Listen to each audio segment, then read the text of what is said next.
जय हिंद स्टूडेंट। हम लोग पढ़ रहे थे क्लास 10th का चैप्टर। देखिए, केमिस्ट्री हम लोग 3 चैप्टर तक खत्म कर चुके हैं।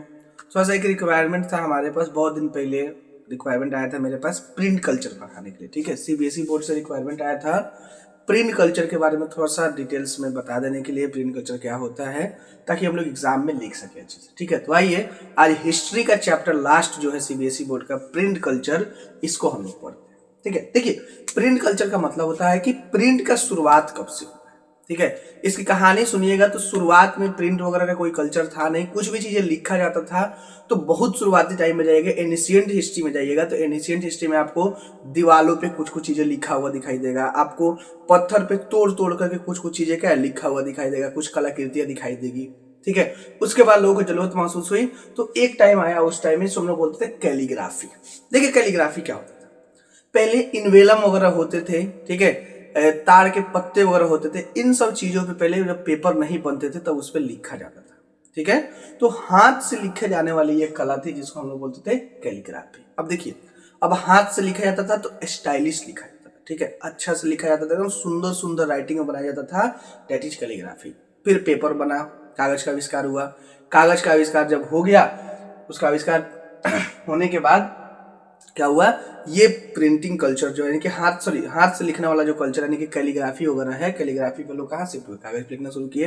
अब वहां पे वैसे लोगों को जॉब पे रखा जाता था जिनकी हैंड राइटिंग बहुत अच्छी होती थी, बहुत सुंदर हैंड राइटिंग होती थी। ठीक है, और ये हैंड राइटिंग के कमाल की वजह से क्या था, ये प्रिंट कल्चर आगे बढ़ा।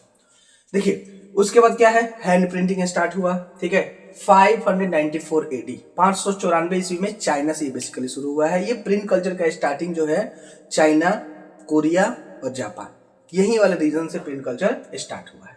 ठीक है, उसके बाद book printed for civil service exam in China.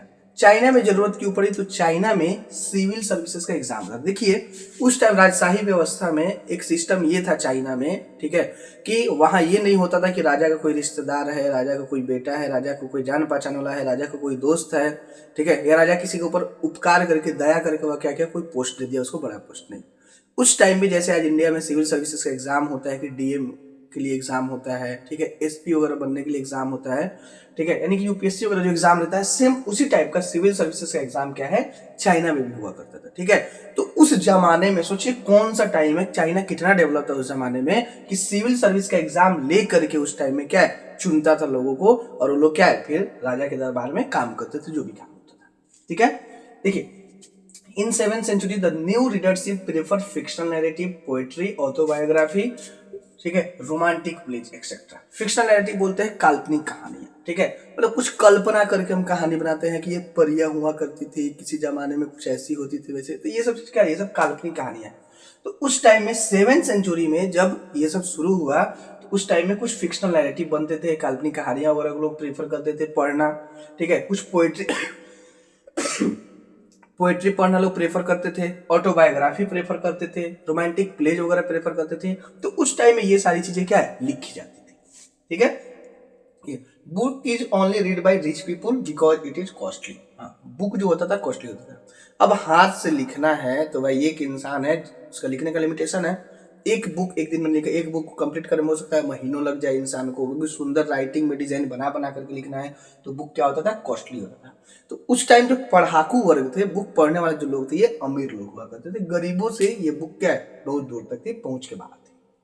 ठीक है, rich women began to read and many women began publishing their poetry and pledge.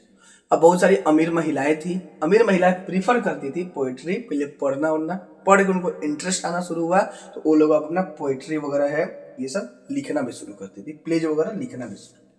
देखिए, western printing technique and mechanical press were imported in the late 19th century. अब ये जो print culture था, पहले शुरुआत में क्या किया गया, तो हाथ से लिखने वाला कैलीग्राफी आया, कैलीग्राफी के बाद फिर क्या होता था, छपाई होता था।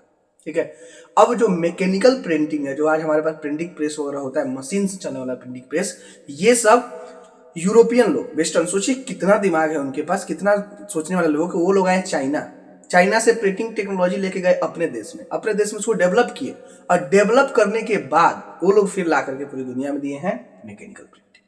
ठीक है, तो ये उनकी ये समझिए कि महानता है एक तरह से, कि वो लोग किसी चीज को बहुत जल्दी अडॉप्ट करते थे और अडॉप्ट करने के बाद उसमें बहुत अच्छा से मॉडिफाई करके और फिर ये दुनिया को देते थे। ठीक है, तो मैकेनिकल प्रिंटिंग कहाँ से आया है? वेस्टर्न यानी कि यूरोपियन कंट्री वगैरह से। ठीक है, ये रहा। इसमें और भी बहुत सारी वीडियो है, हम क्या करेंगे आपको बना करके दे देंगे। ये चैप्टर में जितना भी टॉपिक बाय टॉपिक है, सारी चीजें जो जो इंपॉर्टेंट है उसको लिख भी देंगे और उसको समझा भी देंगे। ठीक है, तब तक इसको नोट कर लीजिए। चलिए, आई होप आपको मेरा वीडियो पसंद आया हो। वीडियो पसंद आया तो वीडियो को लाइक करें, चैनल को सब्सक्राइब करें। आप हमारे साथ फेसबुक इंस्टाग्राम के माध्यम से जुड़ के इसी तरह आप अपनी अगर समस्याएं भेज देंगे, आप अपनी टॉपिक्स भी अगर भेज देंगे, या जो आपको दिक्कत हो क्वेश्चंस भी अगर आप हमें भेज देंगे, तो हम आपको वीडियो बना करके जल्दी से जल्दी कोशिश करेंगे प्रोवाइड करने का। ठीक है, आराम से पढ़ते रहिए, एग्जाम की तैयारी करते रहिए। जय हिंद।